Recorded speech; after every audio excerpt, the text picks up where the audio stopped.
buenas tardes, bienvenidos a la Academia Mexicana de la Historia. Un gran gusto saludar a nuestro público que se encuentra ya conectado en nuestras transmisiones, tanto en Facebook como en nuestro canal de YouTube. Pues vamos a seguir dando continuidad a nuestro ciclo Las Músicas de México, coordinado por nuestro miembro corresponsal, el doctor Benjamín Juárez Echenique, a quien le voy a dejar los micrófonos para que nos presente a nuestra ponente esta tarde. Les recordamos también que para la parte final pueden dejar ustedes sus comentarios, sus preguntas en las cajas de la transmisión, y también agradecemos a quien les da like a esta transmisión y la comparten, por supuesto. La idea es llegar a muchos más oídos y ojos. Pues sin más, yo le dejo la palabra al doctor Juárez Echenique.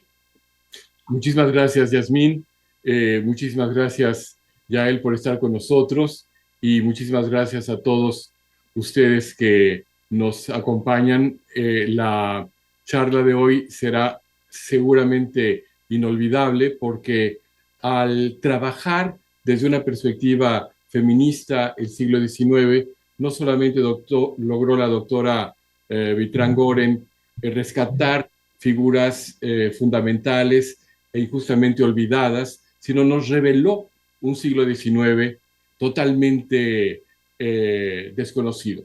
El siglo XIX en México está marcado por guerras, por Santana, por conflictos, pero también había belleza, también había música, y esto estaba principalmente en manos de las mujeres. Bueno, la doctora Yael Vitrán Goren es una reconocida y admirada musicóloga, historiadora, con una muy destacada trayectoria académica y profesional. Tiene una formación realmente multidisciplinaria que abarca desde el piano, que estudió en el Conservatorio Nacional de Música, hasta la musicología, con un doctorado obtenido en la prestigiosa Royal Holloway de la Universidad de Londres, originalmente una universidad dedicada a las mujeres, y ahora con grandes estudiosas especializadas en estudios de género.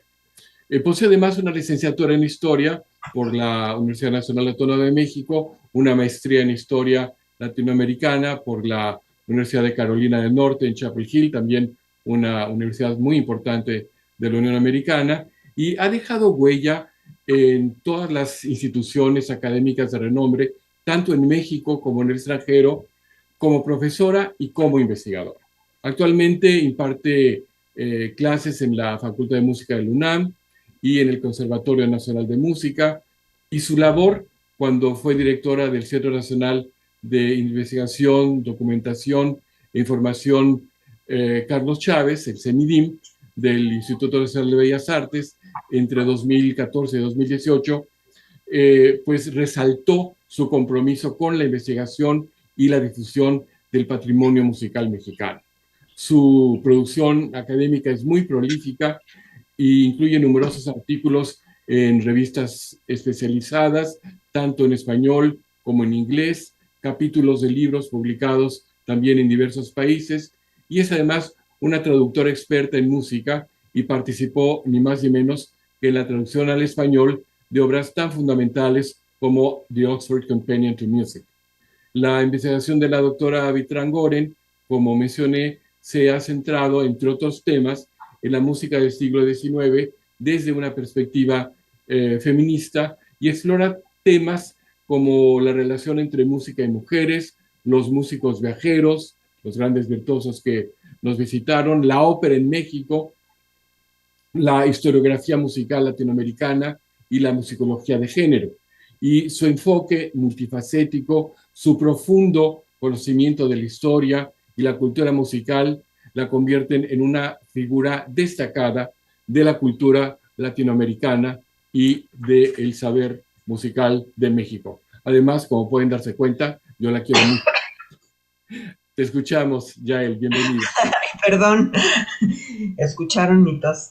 ¿Qué tal? Muy buenas tardes. Es un verdadero gusto y un placer estar aquí. Agradezco en primer lugar a mi querido amigo Benjamín Juárez Echenique la invitación tan sorprendente como gozosa, que acepté, por supuesto, y y agradezco a la Academia Mexicana de la Historia el recibir al conocimiento musical. Es un gesto que me parece fantástico, que realmente a veces trabajamos como en vías paralelas, ¿no? Los historiadores y los que hacemos investigación musical y no entrecruzamos. Entonces, este cruce de caminos me parece muy afortunado y te felicito, Benjamín, por haberlo propiciado, y espero que de aquí surja también pues una relación prolífica hacia el futuro, ¿no? Entre los historiadores. Yo, como vengo de la historia y soy historiadora, como bien lo mencionaste, pues me siento como en casa en la Academia Mexicana de la Historia, puesto que licenciatura y maestría las hice en historia y ya el doctorado me fui por la musicología, pero realmente como una historiadora que hace musicología. Así que voy a empezar mi ponencia, y yo creo que voy a compartir un pequeño audiovisual que tengo para la ocasión. ¿Estamos? Ok, perfectísimo. Bueno, doy paso entonces a la lectura de esta ponencia, que también será lectura y plática. Cuando Benjamín Juárez Echenique tuvo la gentileza de extenderme una invitación para participar en este ciclo para hablar de mi trabajo, decidí que debía hablar de mi trabajo en el contexto de nuestro trabajo, del de las investigadoras e investigadores que hemos estado contribuyendo, poniendo ladrillo a ladrillo de esta ya no tan incipiente área de estudios de la mujer mexicana en la música. Esta labor de visibilizar a las mujeres en todas las áreas de la música mexicana, históricamente y en la actualidad, y de lo que aún falta mucho por hacer, es una labor colectiva. Si algo ha caracterizado a los feminismos, desde los cuales ha partido este empeño disciplinar, ha sido el hacerlo juntas, juntos, juntes. En esta labor colectiva hemos participado desde las últimas décadas del siglo pasado muchas personas que desde los ámbitos de la investigación, la creación, la educación, la divulgación, han estado convencidas de que las mujeres deben verse, leerse, escucharse más. Al preparar esta charla, una de las conclusiones gozosas a las que arribé es que de tanto que ya se ha hecho, no voy a poder abarcarlo todo. Especialmente en las últimas décadas han florecido los estudios, los cursos, las tesis, los ciclos de conciertos de y sobre mujeres en México, un campo que va creciendo cada día más. Y daré, pues, algunos ejemplos que me parecen significativos y particularmente en asuntos en los que me he visto vinculada. Vale la pena resaltar el hecho de que en esta área relativamente nueva y que tienen un impacto directo en la vida de las mujeres que se dedican a la música, son desde mi óptica particularmente valiosos los productos de difusión de la investigación musical y los productos de conciertos que llegan a un público amplio. Aquí hablaremos de la investigación académica y de la difusión en un recuento parcial, incompleto, y por lo que de antemano pido disculpas a aquellos y aquellas que no se vean nombradas aquí y que consideren que deberían estar.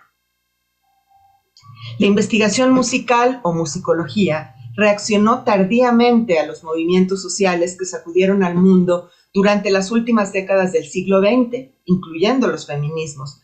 La estabilidad de este campo disciplinar, proveniente de una tendencia conservadora enraizada en el canon musical, se aferró a viejos paradigmas durante largo tiempo, aparentemente a salvo del cataclismo que impactó al mundo, a las ciencias sociales, visibilizando nuevos actores y maneras de mirar al mundo mucho más incluyentes. Si bien las mujeres han sido reconocidas desde tiempos antiguos como intérpretes, en ciertos campos su reconocimiento, como en el campo de la composición, considerado cerebral y fuera de su alcance durante mucho tiempo, tardó mucho más. Se trató en primera instancia de hacer una historia compensatoria. Las mujeres han estado allí desde siempre, pero las circunstancias históricas y un sistema patriarcal discriminatorio y opresor hacia ellas las circunscribió a los márgenes o simplemente enterró sus historias. Estamos aún en ese proceso de rescate investigativo que conduce a la visibilización de estas creadoras y su inserción como acto de equidad tanto en el discurso histórico como en los escenarios académicos y artísticos.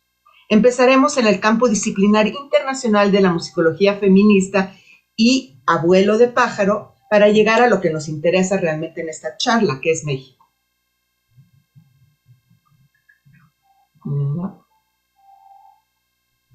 La llamada nueva musicología tiene un punto de inflexión en el año 1985 con un libro que publicó Joseph Kerman, que era un inglés que se trasladó a Estados Unidos y ahí hizo su carrera, y cuyo título provocativo fue Contemplating Music, Challenges to Musicology. Esta es una prima causa de un gran cisma en esta disciplina, aunque la debacle fue multifactorial. En el texto se señaló el carácter conservador y reaccionario de la musicología, caracterizada por un positivismo y un formalismo analítico. El libro abrió y sigue aún un mare magnum de debates desde todos los ámbitos, desde el más conservador al más radical.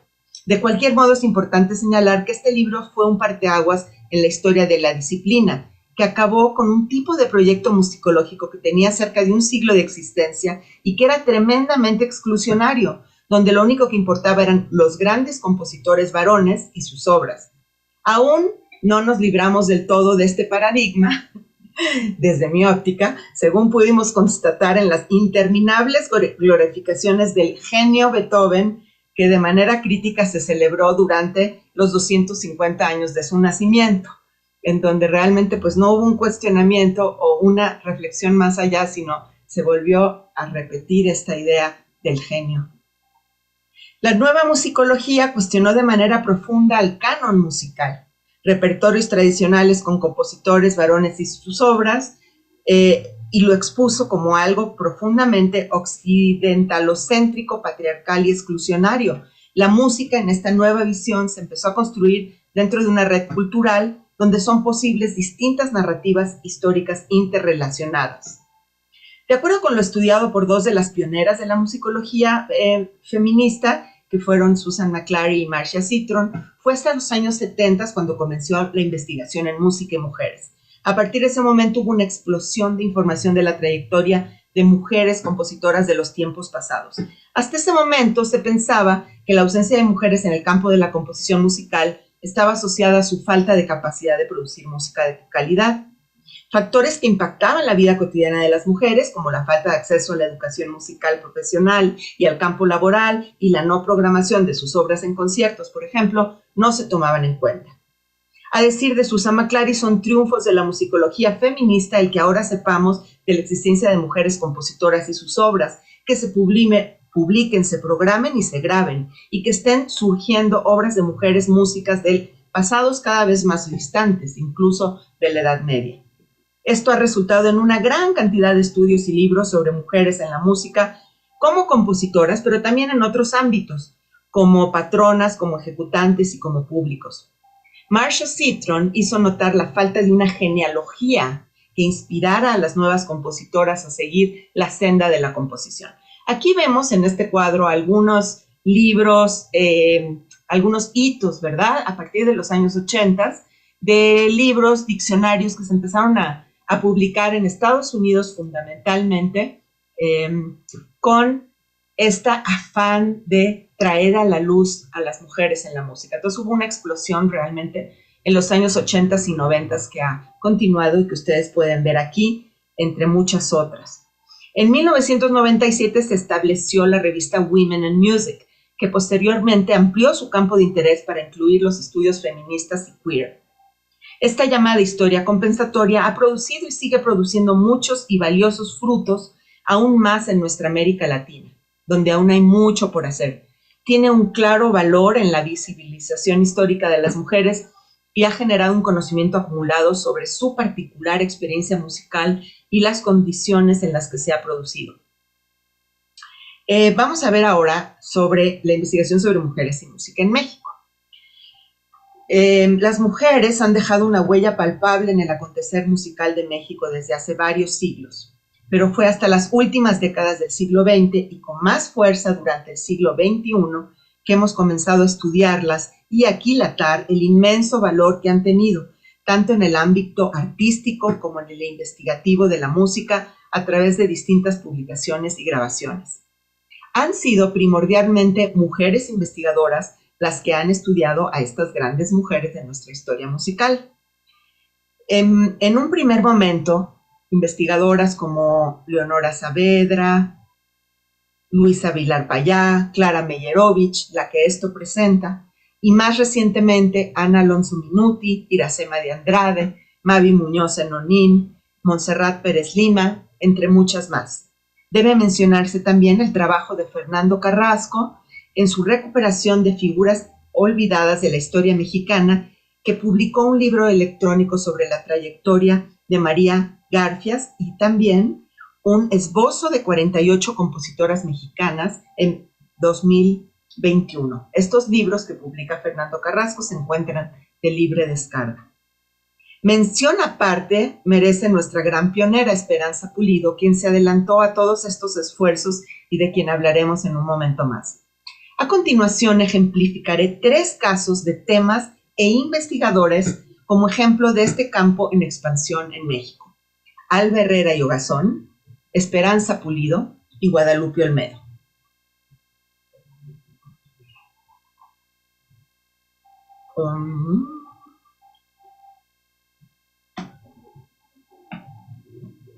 Bueno, ahí va.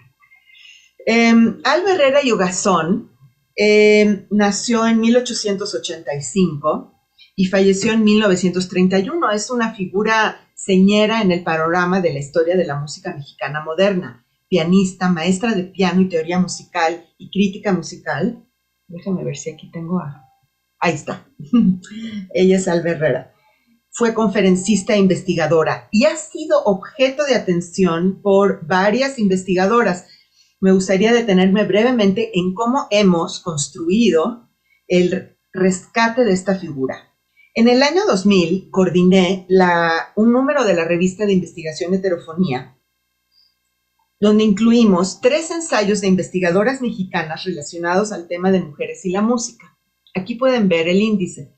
Uno es de Leonora Saavedra, Mujeres Musicólogas de México. Otro de Luisa Vilar Payá, donde hizo un análisis de la obra de Salmodia I de Licio Breta, y entonces de la muy joven Ana Alonso Minuti, que creo que anda por aquí, le mando un gran saludo, y además fue la conferencista de este ciclo la semana pasada, donde ella hacía un análisis de la obra Anamnesis de la compositora Mariana Villanueva. El trabajo de Leonora Saavedra, en el que me voy a concentrar, se ocupa de 3 musicólogas, o más precisamente investigadoras musicales. Estamos hablando del año 2000, entonces esta heterofonía fue bastante pionera e importante en sentar este tono de la investigación de mujeres. Y especialmente este artículo de Leonora, en el cual ella toma, por una parte, el texto de Esperanza Pulido, La mujer mexicana en la música, publicado en 1958, Rostros del nacionalismo de la música mexicana, de Yolanda Moreno Rivas, de 1989, y El arte musical de México, de Alba Herrera, que publicó en 1917. Este artículo lo considero un texto fundacional de los estudios recientes de las mujeres y la música en México, y su lectura sigue siendo indispensable para las y los interesados en el tema. Saavedra postula que cada una de estas músicas tuvo una preocupación central, un objeto de estudio diferente. Para Saavedra, la historia es una, cito, interpretación personal del pasado, termina cita, y cada una de las autoras tenía la propia y muy distinta. Saavedra devela la concepción organicista de la historia que tenía Alba Herrera, en la cual hay una búsqueda del germen, de la semilla, de aquellas formas originales de la música mexicana. Alba Herrera busca las esencias de la música, el ritmo, la melodía, la sensualidad, lo instintivo. Para ella, por lo tanto, hay una noción evolucionista de la historia de la música. La música contemporánea para Herrera, según nos dice Saavedra, era el arte más sutil, más complejo y más profundo en existencia. Es decir, la música contemporánea de Herrera para ella era la mejor porque veía una progresividad en el campo musical. Al leer el texto de Saavedra, constatamos que las mujeres han jugado un papel fundamental e insustituible en la construcción de la memoria musical a todo lo largo del siglo XX y XXI.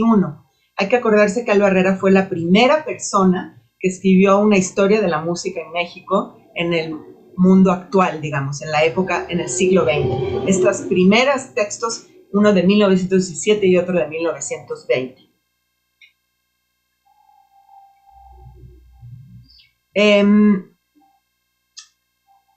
Siguiendo a Alba Herrera y Ogazón, tuvimos la oportunidad, ahí está Leonora Saavedra, tuvimos la oportunidad de hacer en el CENIDIM la edición facsimilar de un libro suyo llamado Puntos de Vistas, ensayo de crítica, en el año 2012.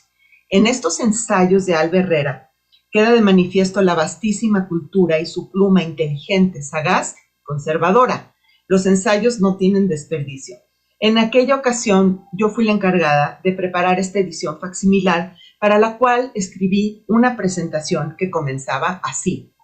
Alba Herrera y Ogazón hubiera podido ser conocida como una pianista de cierto relieve y maestra de piano en el Conservatorio Nacional de Música en los albores del siglo XX, por lo cual estaría esperando ocupar un modesto lugar en los anales de la historia musical de México, por cierto, en su mayoría aún por escribirse.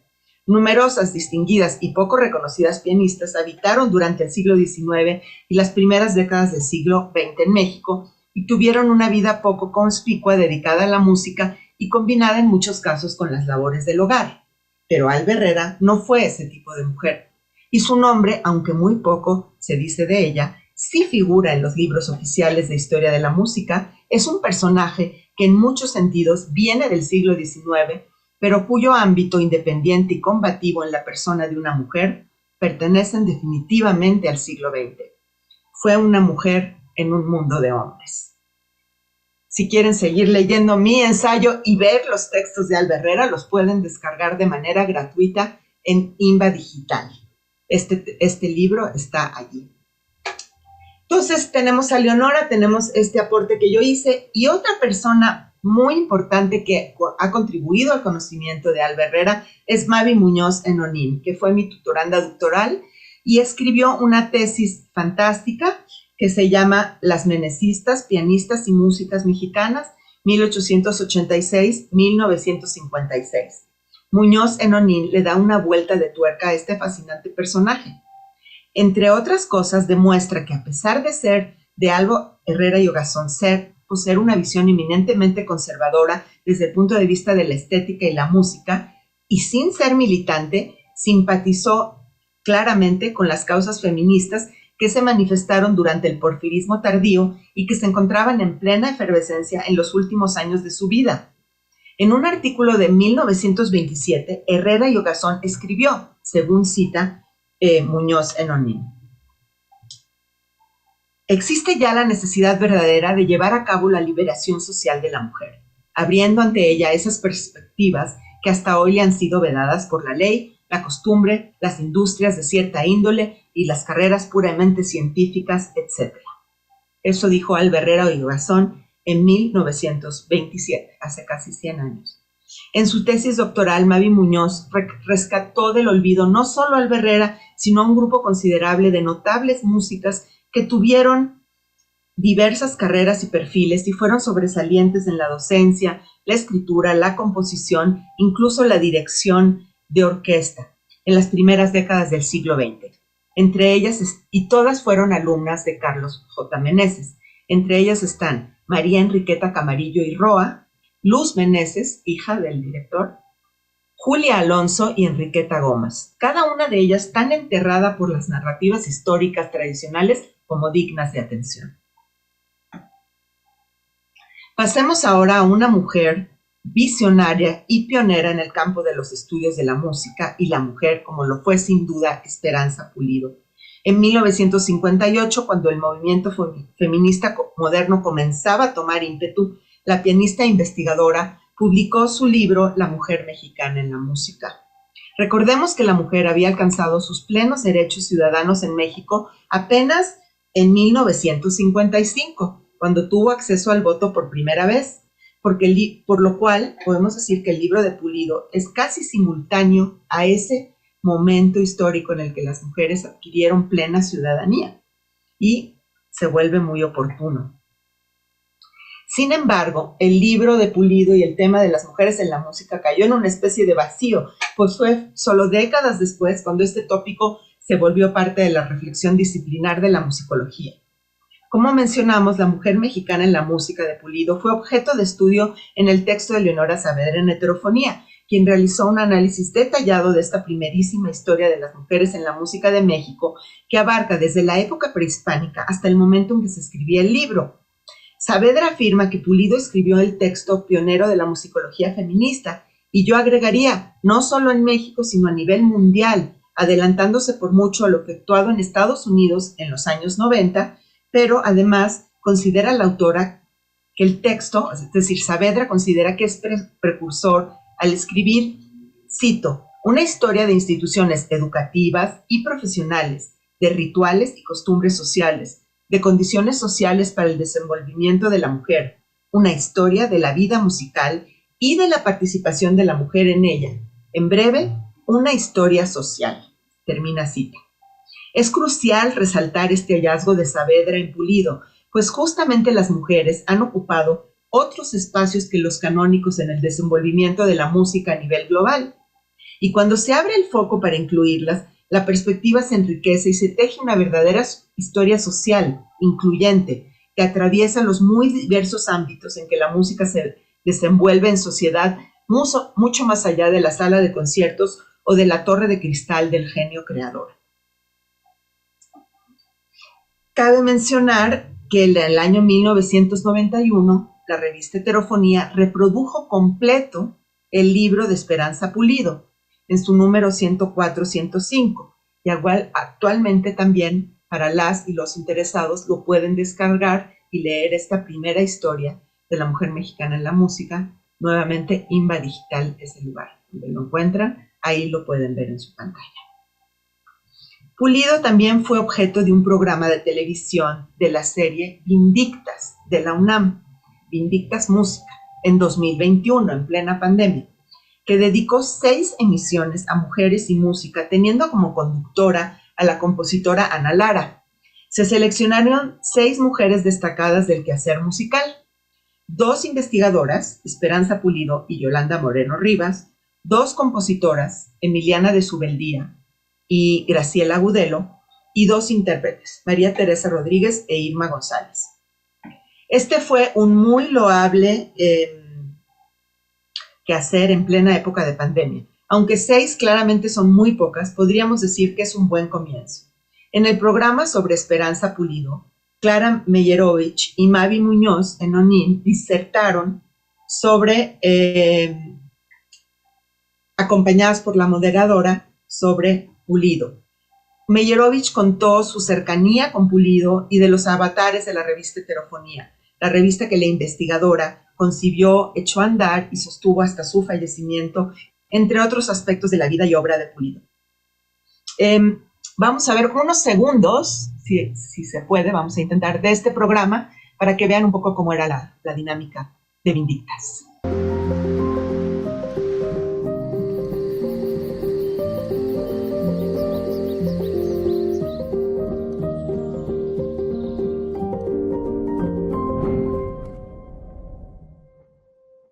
Bienvenidos a Vindictas Música. El día de hoy vamos a hablar de Esperanza Pulido, una mujer que dedicó su vida a la música desde la interpretación y la investigación. Pionera en la musicología, fue creadora de la revista musicológica más importante de México, Heterofonía, y fue pionera también en los estudios de género, mucho antes de que habláramos de esto.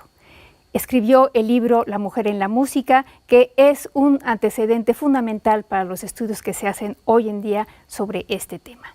Los invitamos a Vindictas Música. Comenzamos. Bueno, si lo quieren ver, también se puede ver en TV UNAM. Dura 26 minutos. Todos los capítulos duran más o menos lo mismo y son muy interesantes. Les recomiendo mucho verlos. Muy bien. Hay que decir que Vindicta surgió primero como una iniciativa para promover la literatura hecha por mujeres en México y América Latina, después, publicando libros de literatas, y después se expandió a este programa de televisión y a esta iniciativa de visibilización de las mujeres en la música, gracias al contacto que tuvo el entonces director José Welfer de Música UNAM con TV UNAM para que se expandiera también esto a la música, por lo cual agradecemos que esto haya sucedido de esa manera, se haya expandido de la literatura a la música. También se hizo un programa sobre, como les decía, Yolanda Moreno, y la verdad que todavía nos hace falta un estudio a fondo de esta gran pianista, maestra, escritora y crítica musical que fue Yolanda Moreno Rivas, que escribió 3 textos fundamentales de la historia de la música del país que siguen siendo obligados en su consulta para quien estudie la música nacional. Uno de ellos es La historia ilustrada de la música mexicana, de 1979, Los rostros en el nacionalismo de la música mexicana, de 1986, y La historia de la música popular mexicana, de 1989. Vindictas dio un primer paso en la visibilización de esta mujer mexicana, en cuyo programa colaboraron de manera sólida los jóvenes investigadores Gladys Andrea Zamora y Eduardo Flores, con la presentación de Ana Lara.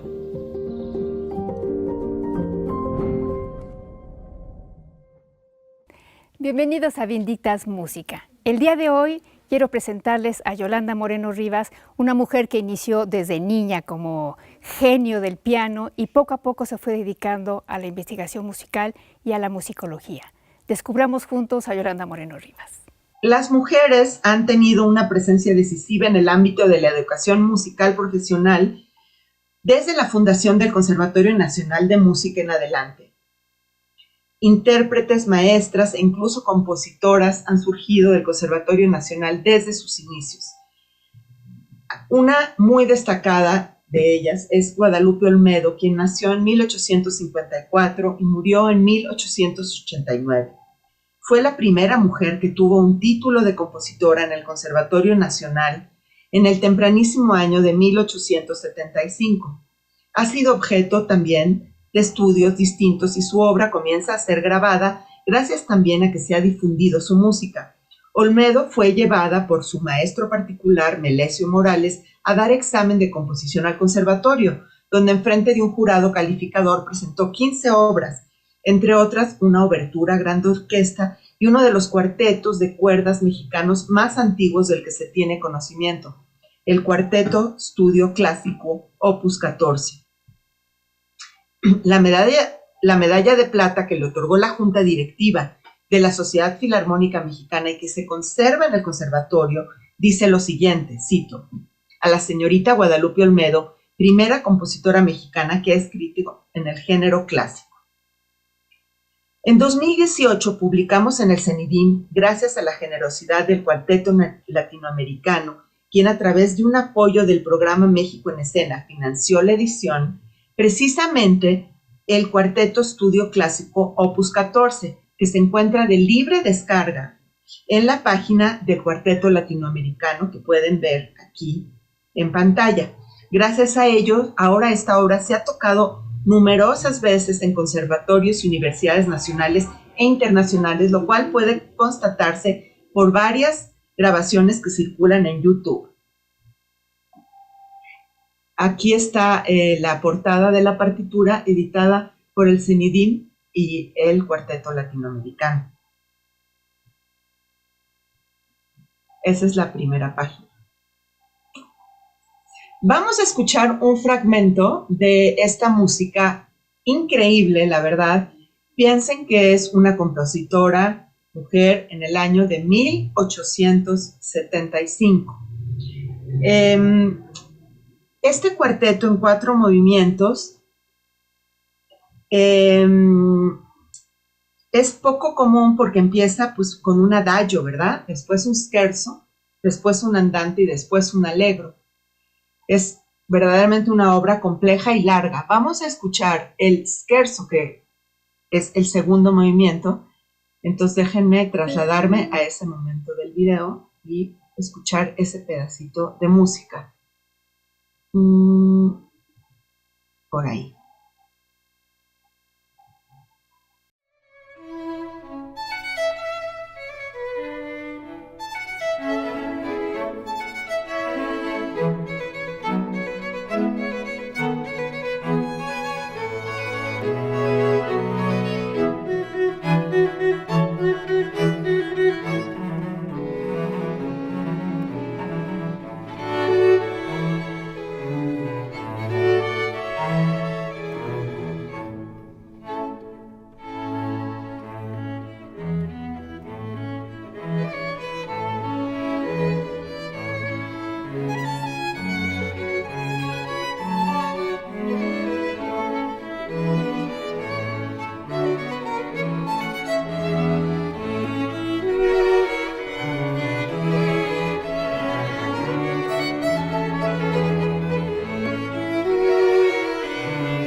Bueno, escuchamos el Scherzo de Guadalupe Olmedo, del Cuarteto Estudio Clásico. Guadalupe Olmedo tenía 19 años cuando compuso este cuarteto y varias otras obras. Es una compositora absolutamente extraordinaria, o sea, que me va a gustar mucho oír lo que tenga que decir mi amigo Benjamín Juárez al final sobre esta obra. Y bueno, esta grabación es del Cuarteto Ruso-Americano. Me gustó mucho que lo pusieron en YouTube con la partitura y uno lo puede ir siguiendo, que es muy, muy bonito irlo viendo. Entonces, no me voy a detener en esto, pero lo que quiero contarles también de Guadalupe Olmedo es que ha trascendido nuestras fronteras, porque en Santiago de Chile hicieron el musicólogo José Manuel Izquierdo hizo un podcast para la radio de música clásica, así le llaman en Chile, la radio Beethoven. Hizo un programa sobre Guadalupe Olmedo, para lo cual me contactó y le brindé toda la información que yo tenía. Él hizo además una muy buena investigación al respecto y él está haciendo este podcast que se llama Músicas Olvidadas y decidió incluir a Guadalupe Olmedo. Se me hace muy bonito lo que hizo, y nada más vamos a escuchar unas pocas palabras con su precioso acento chileno de mi amigo y colega José Manuel Izquierdo. Radio Beethoven presenta Músicas Olvidadas, un programa para explorar la música clásica más allá de los compositores de siempre, con la conducción y producción de José Manuel Izquierdo.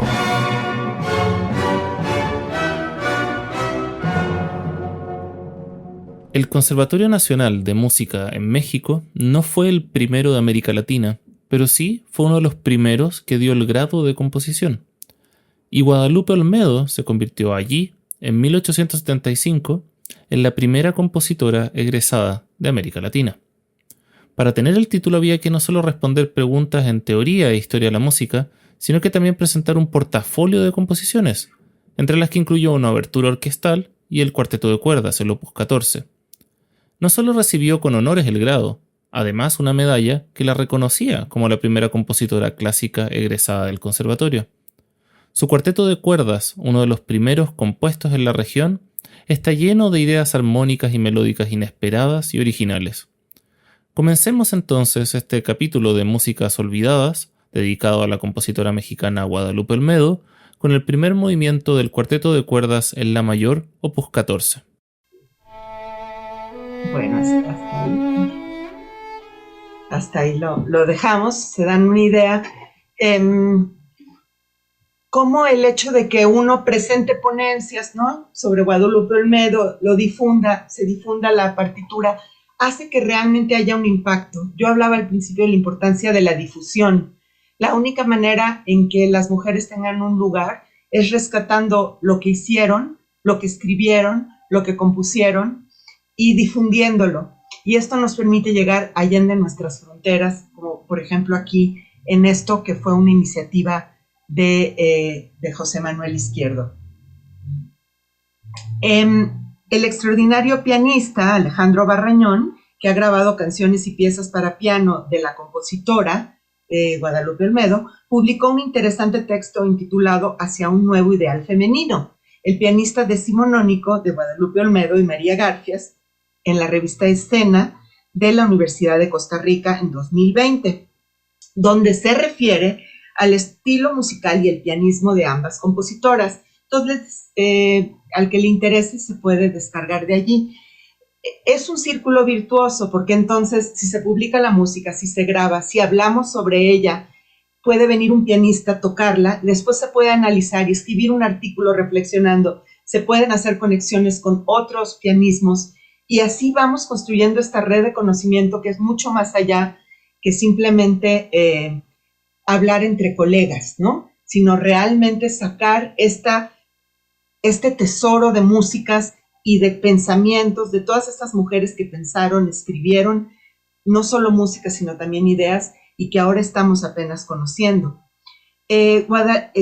Alejandro Barrañón grabó con Anne-Marie Condache, una soprano, música, unas canciones de Guadalupe Olmedo, porque se había grabado su cuarteto y se había grabado su música para piano, pero nadie había grabado sus canciones.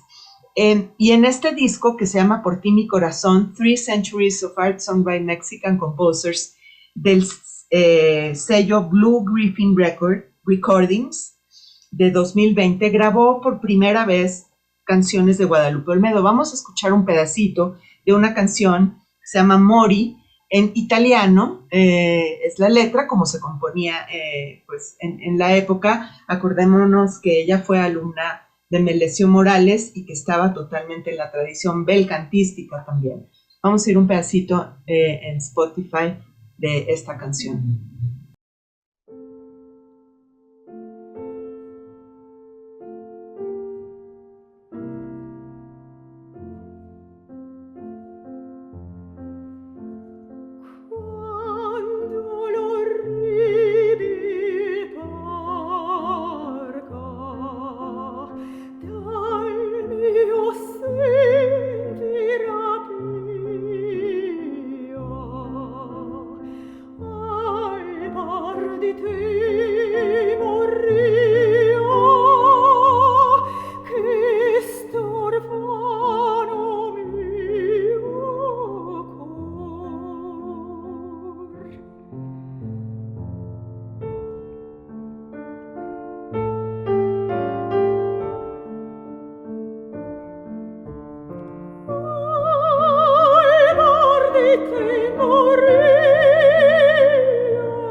Bueno, eso fue Mori de Guadalupe Olmedo en este disco que pueden escuchar Spotify y en Apple Music.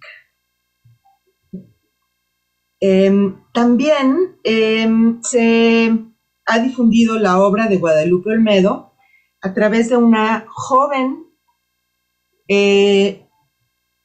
musicóloga licenciada del Conservatorio Nacional de Música, que sacó su licenciatura allí, que se llama Montserrat Pérez Lima, y ella ha montado con 2 colegas suyas un espectáculo con la soprano Ana Rosalía Ramos y la pianista Liliana Obando, todas ellas egresadas del Conservatorio Nacional de Música o de la maestría o de la licenciatura del Conservatorio Nacional de Música, y el espectáculo se llama Retratos Sonoros, y en este caso de Guadalupe Olmedo han hecho de distintas mujeres, y en este se narra la vida de esta fascinante mujer. Pueden ver, por ahí hay algún video circulando en YouTube, pueden ver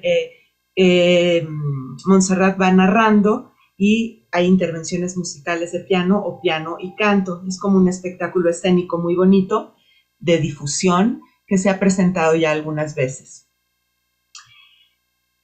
Bueno, en el año 2001, vamos ya terminando, digamos, ya vimos estas 3 grandes casos de mujeres que han sido estudiadas: Guadalupe Olmedo, Esperanza Pulido y Alba Herrera, que han sido estudiadas por distintas personas.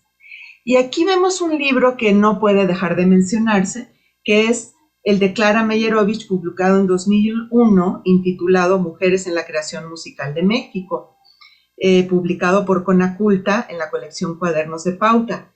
En el prólogo, Meyerowicz citaba a Esperanza Pulido y a Alba Herrera y Ogazón como pioneras en incursionar en el ámbito de la investigación musical.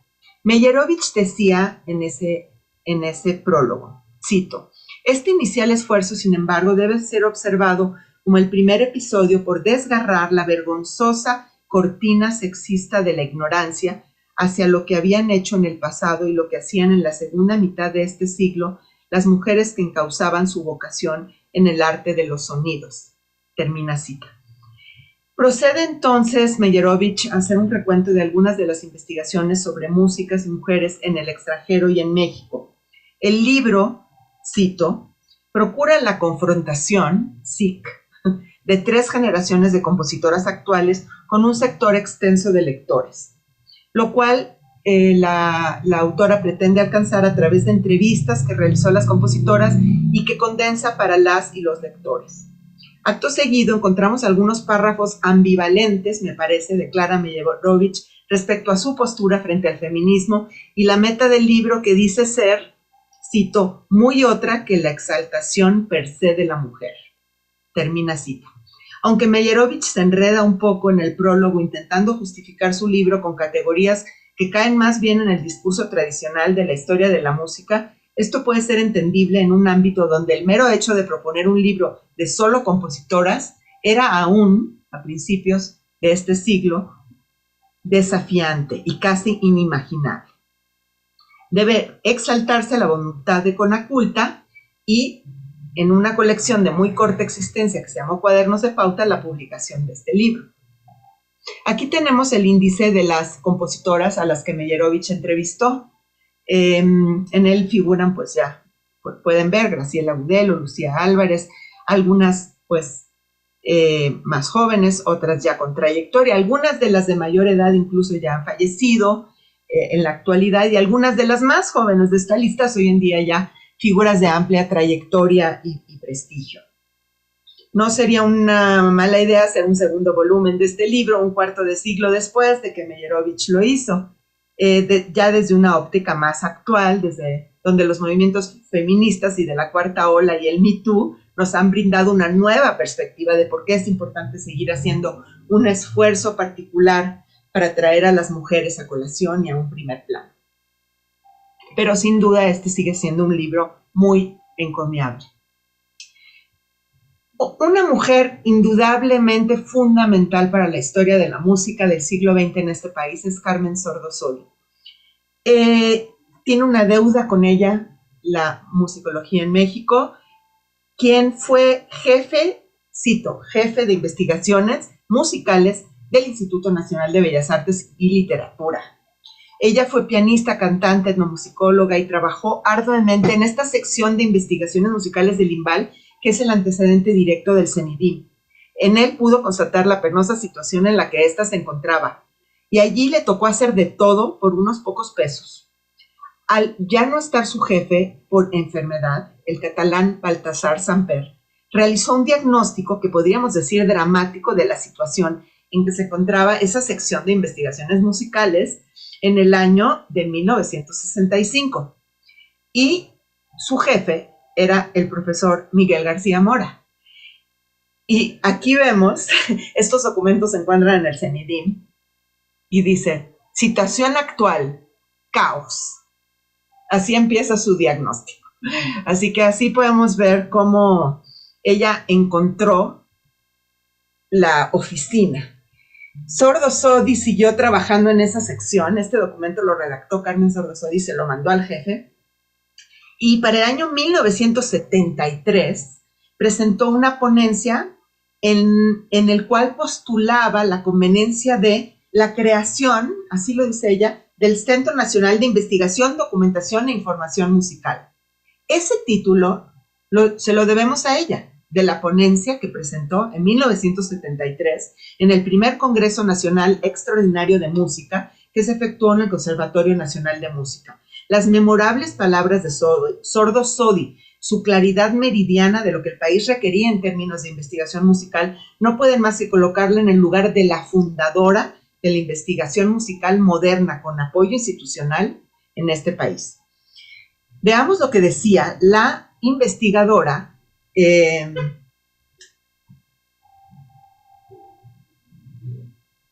ay, no, eso me salté. Les voy a leer lo que decía la investigadora en esta ponencia, brevemente.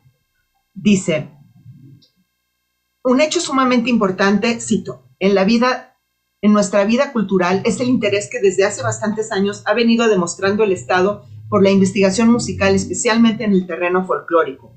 Cuando en la mayoría de las naciones del continente americano esa clase de estudio estaban en manos de la iniciativa privada, en México comenzaron a ser impulsados por el gobierno, demostrando así una conciencia clara de la importancia que tiene para la nación la música, que a lo largo de los siglos ha venido cantando y bailando el pueblo y produciendo los compositores vernáculos y académicos. No siempre ese impulso estatal fue todo lo intenso y ordenado, ni siempre rindió los frutos que debiera, cuando realmente hubo bastante intensidad y orden, pero hay que reconocer que aún así mantuvo viva hasta estos momentos la llama de la investigación musical. Con la experiencia adquirida en los 12 años en que he venido trabajando en forma ininterrumpida en la sección de investigaciones musicales y conociendo a fondo los problemas y los objetivos, y en virtud de que a pesar de los poco adecuados recursos, la sección ha ido creciendo, se ha proyectado ya hasta de forma internacional, creemos que la sección de investigación musicales debe desaparecer para dar lugar a la creación del órgano que debe cumplir la acción que por falta de un organismo especializado y con metodología avanzado dentro de la técnica y la ciencia contemporánea, está conduciendo a que el país se vea privado de un acervo cultural de documentos. Es del todo indispensable tomar medidas pertinentes para el rescate cultural de lo pasado y de lo presente. El Centro Nacional de Investigación, Documentación e Información Musical servirá para realizar estos fines. Y así fue. Al año siguiente, el 1 de julio de 1974, hace exactamente casi 50 años, el director del Instituto Nacional de Bellas Artes, Luis Ortiz Macedo, no solo le comunicó a la investigadora que se había instituido ese centro que ella proponía, sino su nombramiento como directora, que aquí pueden ver que yo transcribí. Vale la pena pues rescatar ese oficio, ¿no? Que está en el CENIDIM depositado y en el cual se le nombra la primera directora del CENIDIM, a Carmen Sordo Sodi. Podemos decir entonces que la investigación institucional moderna mexicana en música nació por iniciativa y a manos de una mujer ilustre investigadora y escritora sobre la historia musical de México. En la actualidad, Lorena Díaz, otra investigadora muy importante de México, investigadora actual del CENIDIM, elaboró un documental sobre Carmen Sordo Sodi que se presentará en julio como parte de los festejos de los 50 años del CENIDIM sobre la vida y la obra de Carmen Sordo Sodi. Así que estén pendientes porque ya en principios de julio se presentará este documental en el Centro Nacional de las Artes. Bueno, aquí tenemos a 3 mujeres que han liderado el CENIDIM a lo largo de los años en distintos momentos. La primera de ellas es Leonora Saavedra Moctezuma, que fue directora del CENIDIM de 1985 a 1988. La segunda es Lorena Díaz Núñez, que fue directora de 2002 y 2006, y la que esto expone, que fue directora de 2014 a 2018. Sordo Sodi y Saavedra estudiaron etnomusicología y musicología respectivamente en Estados Unidos. Pues estoy hablando de la fundadora del CENIDIM y de Leonora. Lorena Díaz estudió en México y yo estudié en Inglaterra. Todas comenzamos como instrumentistas y derivamos hacia el área de investigación, en mi caso pasando por licenciatura y maestría en historia. Además de nuestra gestión como directoras, todas hemos publicado un vasto material y dedicado buena parte de nuestro tiempo a la docencia. Sordo Sodi y Saavedra lograron en buena medida la consolidación del CENIDIM en su forma actual. La primera consiguió donaciones de instrumentos y adquisición de materiales para conformar el patrimonio y el acervo documental del centro. Además, organizó 5 cursos de folclore internacional con invitados de varios países. Saavedra gestionó un número importante de plazas de investigación y buscó la profesionalización del personal, además de promover la creación del taller de composición y el desarrollo del laboratorio de música electroacústica y del área de investigación experimental. Díaz Núñez, por su parte, expandió las actividades del centro, organizando foros de música y coloquios de investigación, además de propiciar la interacción con compositores contemporáneos a través de distintas actividades. También impulsó el proyecto de catalogación de una de las colecciones más valiosas de música virreinal, la colección Sánchez Garza. Por mi parte, proyecté la presencia del CENIDIM en foros internacionales, me concentré en la preservación y expansión de las colecciones documentales del centro y organicé numerosas exposiciones. De 9 directores del CENIDIM, 4 han sido mujeres, así que podemos hablar de una paridad. El CENIDIM asimismo tiene notables investigadoras que han contribuido significativamente a los estudios musicales de nuestro país, y aunque no podemos detenernos en ello, se encuentran, entre otras, Gloria Carmona, Consuelo Carredano, Rosa Virginia Sánchez, Bárbara Pérez, Erlinda Mendoza, Aurea Maya, entre muchas otras.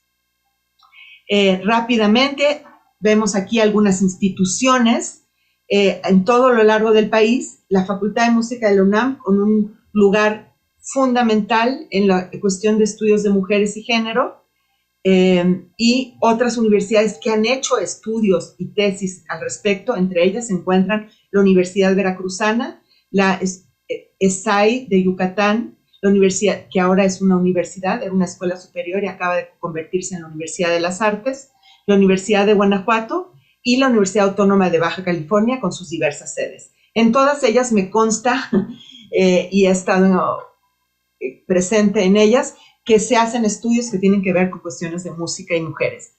Estas, por supuesto, no es exclusivo, pero en ellas definitivamente hay. Un esfuerzo importantísimo, porque ya el tiempo me comió y no me puedo detener, es el Seminario Permanente de Música y Género de la Facultad de Música, coordinado precisamente por Mavi Muñoz Enonín, que ya lleva 3 años, está en su 4º año de existencia, y cada mes casi ha presentado una conferencia online sobre cuestiones de música y género. Este viernes, mañana, hay una conferencia. Es el último viernes de cada mes, más o menos, a veces cambia un poco, pero siempre hay conferencias muy interesantes, y si se meten a esta página que ven en pantalla, pueden ver qué se ha hecho durante 3 años de conferencias, y pueden ver todos los videos que hay de todas las conferencias que se han ofrecido en este seminario. Yo he tenido la oportunidad de participar 2 veces en 2 años diferentes.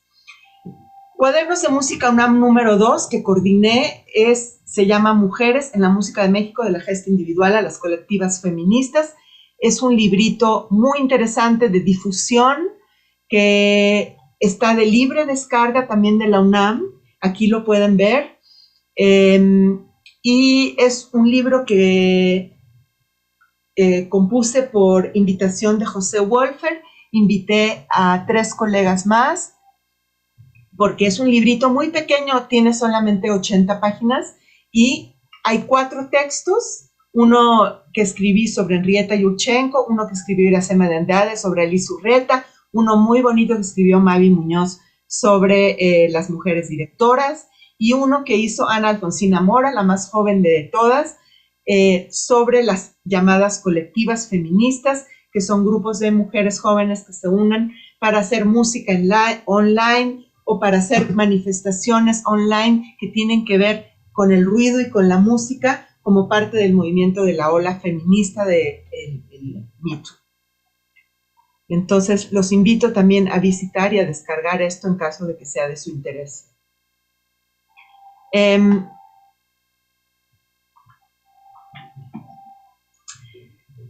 Aquí les iba a poner un poco de música de Alicia Urreta, porque es uno de los textos, pero pueden verlo en YouTube.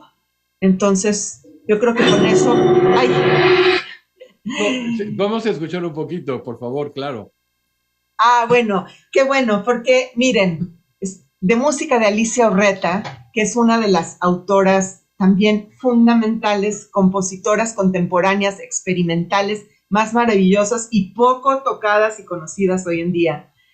Hay muy poca música grabada y muy poca música a la cual uno puede tener acceso, fuera de 2 obras para piano. Me costó muchísimo encontrar algo que no fuera eso y que la representara ella, que fue una compositora escénica, que ella le gustaba presentarse en escena y formar parte de espectáculos escénicos y musicalizar películas, ¿no? Fue lo que más hizo. Entonces, aquí vamos a escuchar un fragmento de esta obra de Alicia Urreta, en la cual pueden escuchar percusiones, piano y un tenor, y que se encuentra también en YouTube. La obra se llama De la palabra, el tiempo y el poeta.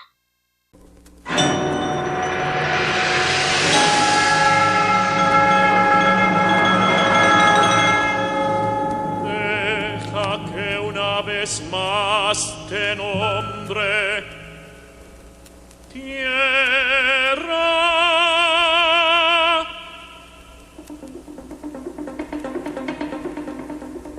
Mi tacto se prolonga en el tuyo sediento.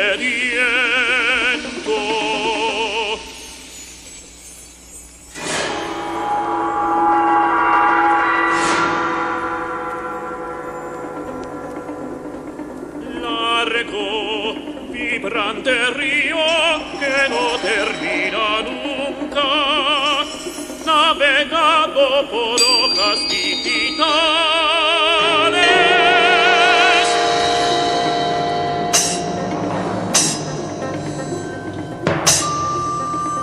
Lentas bajo tu espeso sueño verde,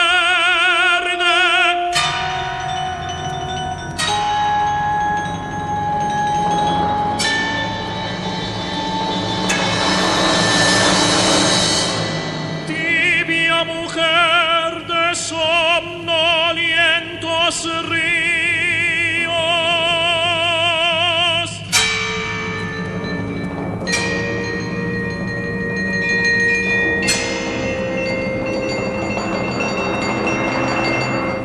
Mi pabellón de pájaros y peces.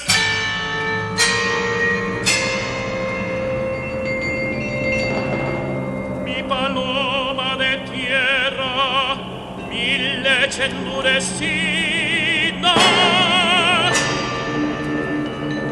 mi pan, mi sal. Hasta ahí lo dejamos y solo quiero decir unas brevísimas palabras a modo de conclusión.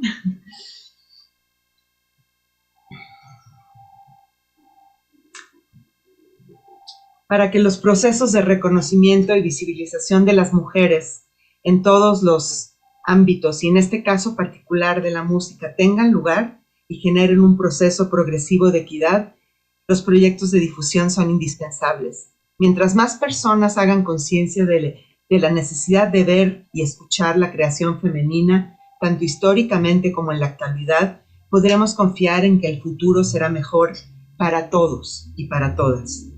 Proyectos de difusión recientes en este sentido, en los que he tenido el gusto de colaborar, son los programas Vindictas de la UNAM, antes mencionados, Cuadernos de Música UNAM número 2, y actualmente el disco que prepara la Orquesta Filarmónica de la Ciudad de México, con obras de compositoras mexicanas contemporáneas, Marcela Rodríguez, Hilda Paredes, Georgina Derbez, Ana Lara y Andrea Chamizo.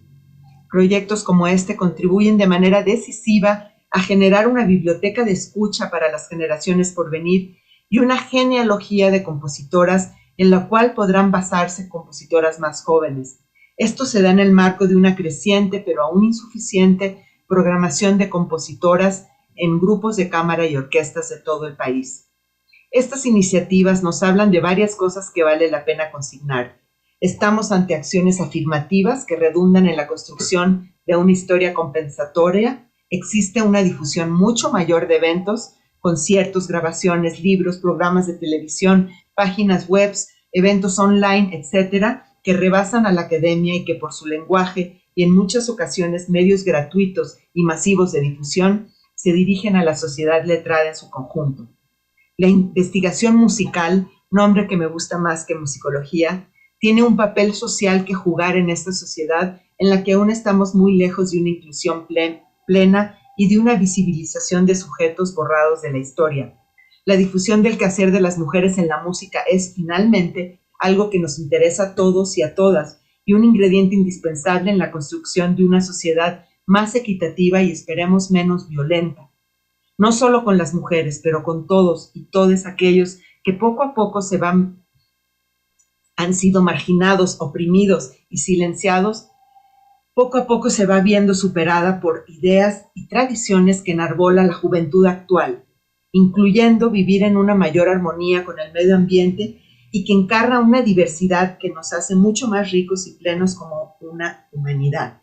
En este sentido, soy, y espero que ustedes también, optimistas de que tendremos un mejor futuro, tanto en la música como en la sociedad en su conjunto, con una mayor participación de las mujeres. Muchas gracias. Muchísimas gracias y muchísimas felicidades. Ha sido realmente una hora cargada de descubrimientos, de esa facilidad que tienes para presentar todos los materiales que manejas con tanta profundidad. Y pues muchísimas gracias. En lo que recibimos algunas preguntas y felicitaciones, sí quería hacer algunos comentarios. Empecemos con Alba Herrera y Ogazón, porque Alba Herrera y Ogazón, eh, igual que Esperancita Pulido, a quien sí tuve el gusto de conocer y tratar eh, con cercanía, era también una organizadora ejemplar. Cuando Vasconcelos pidió que se estrenaran las sonatas para violín y piano, le encargó obviamente a Julián Carrillo que las tocara, y Julián Carrillo invitó a Alba Herrera a que lo acompañara. Son 10 sonatas, como tú sabes, terriblemente difíciles, tanto para el violín como para el piano. Pero algo que comentaba con algún colega de la academia y que no es necesariamente tan conocido, es que ella era pariente, ni más ni menos que de Alfonso Reyes. Él escribe en uno de los primeros tomos de su autobiografía de Maura, prima de mi padre y madre de la ya desaparecida pianista Alba Herrera Gasón. Me dijeron que fue muy hermosa. Yo la alcancé ya muy regordeta y ancianita, y que un pintor tapatío, enloquecido por ella, le hizo un retrato y anduvo por toda Guadalajara cargándola a la espalda, el retrato, para que todos la admiraran, y la admiraran, y la admiraran. Aunque temo confundirla con otra damita de aquellos tiempos que fue amiga fraternal de los míos.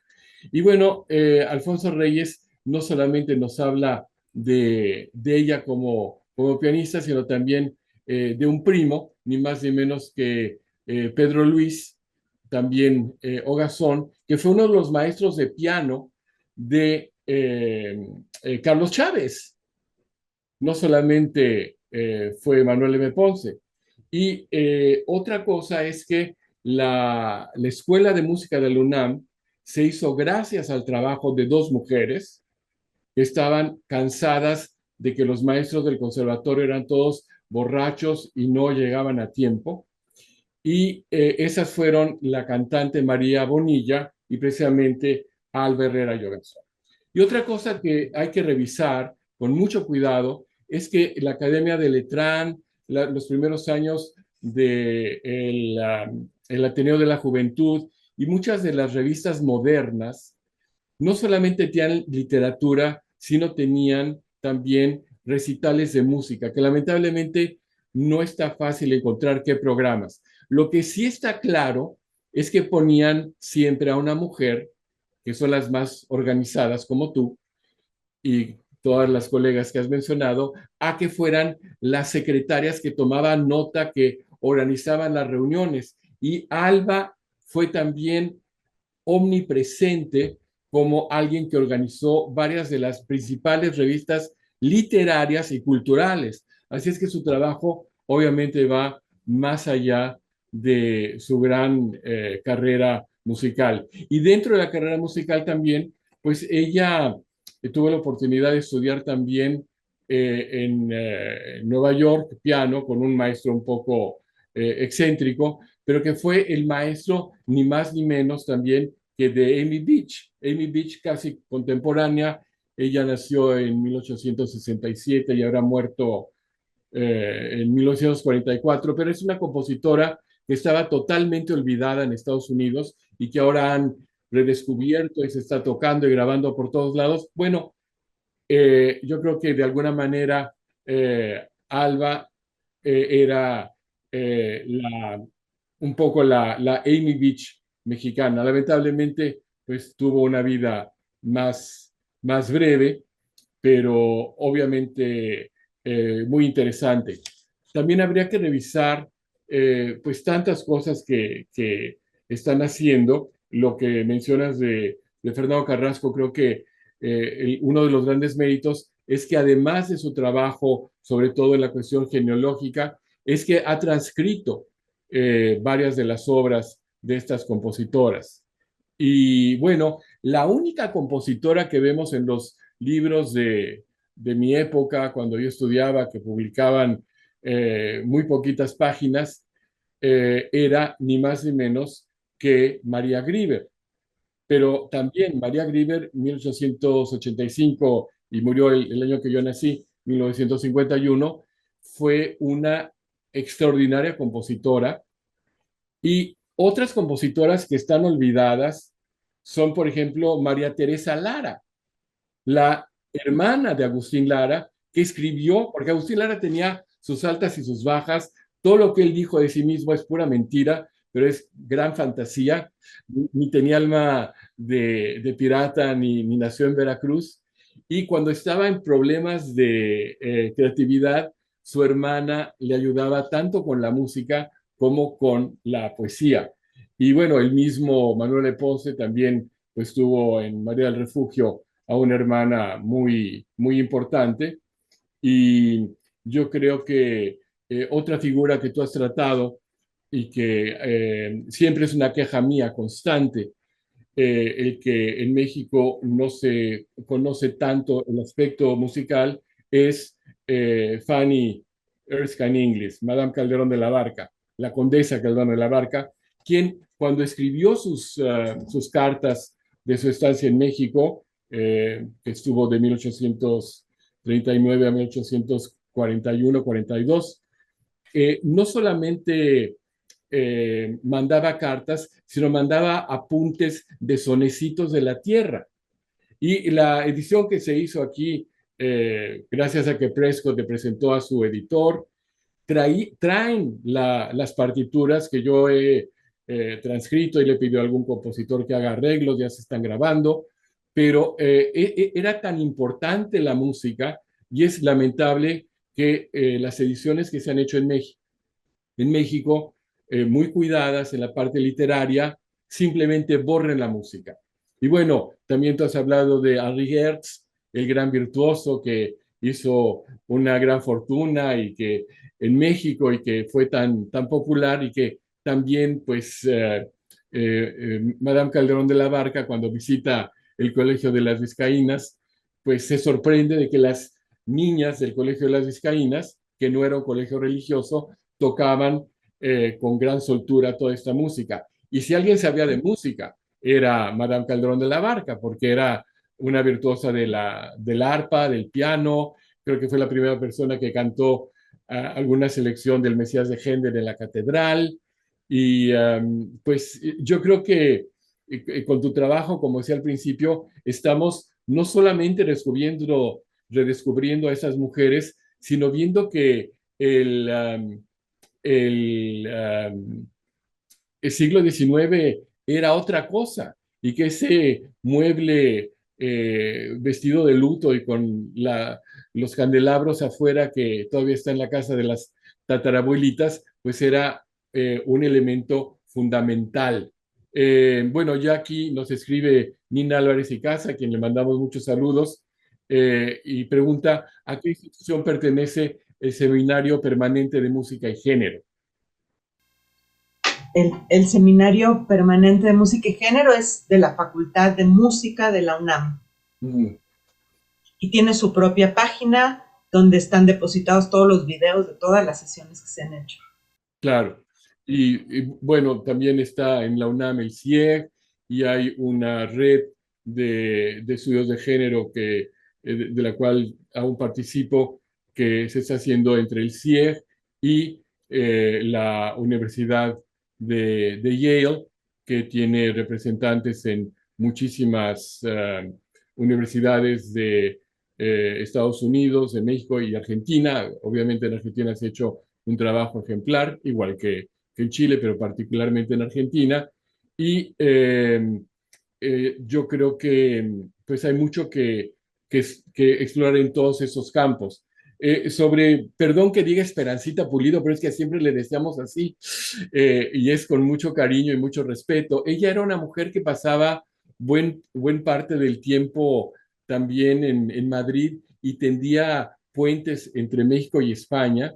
Y además, realmente, aunque fue presidenta por mucho tiempo de la Asociación Musical Daniel, ella fue quien creó la sala, Ponce, ella fue quien creó la sala Manuel de Ponce dentro del Palacio de Bellas Artes, y también ella estudió pues musicología y etnomusicología, y ni más ni menos que también en piano aquí en Nueva York, en la Manhattan School of Music, y en Francia, no, en Manhattan School of Music me parece. Quizás con un maestro de Juilliard, pero estaba inscrita. Hay muchas cosas que hay que revisar.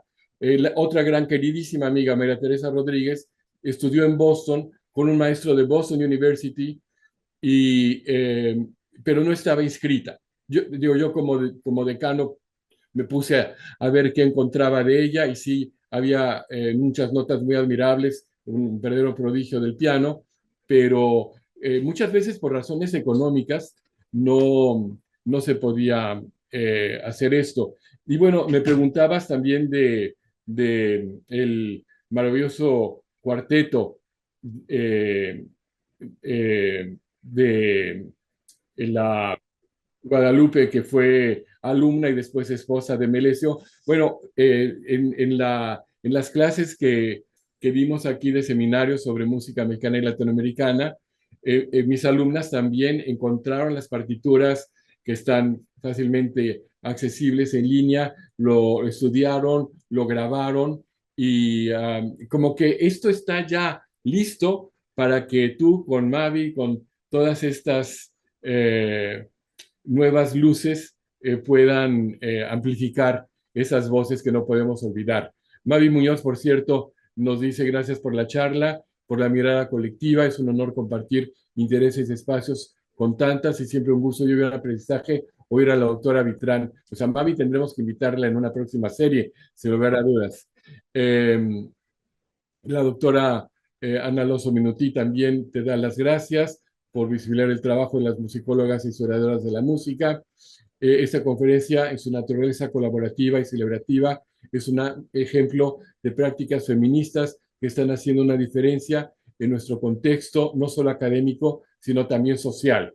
Y pues sí, estamos a unos días de que México tenga su primera presidenta, y eso también hay que celebrarlo.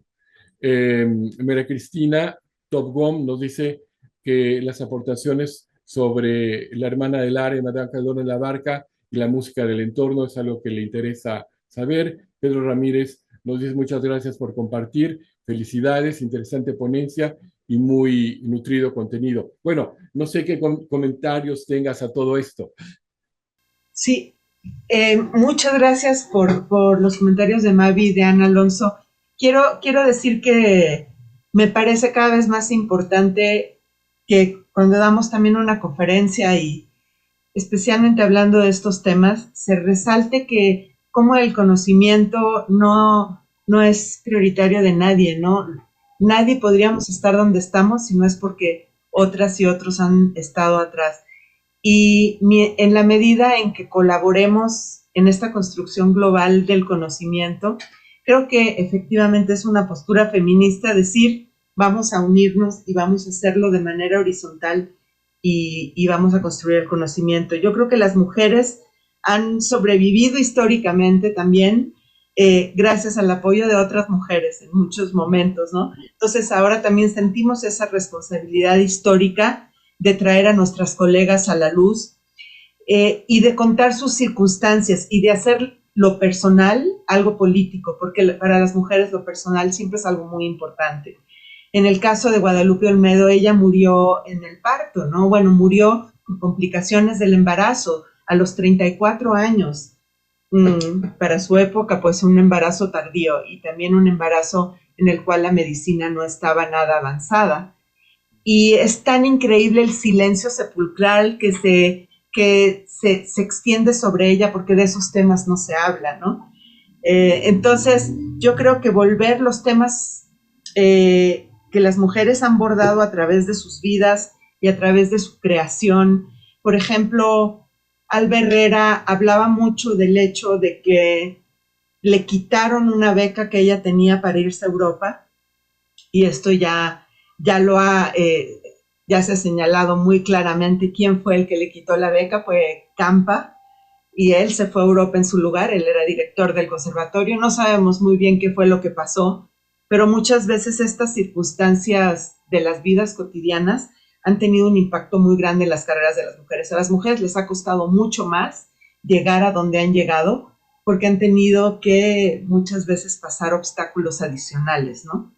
Incluso Alba Herrera era criticada por su fuerte carácter, que sí lo tenía, y se decía pues que era pues un poco masculina, un poco insoportable, porque decía lo que pensaba y daba puñetazos en la mesa.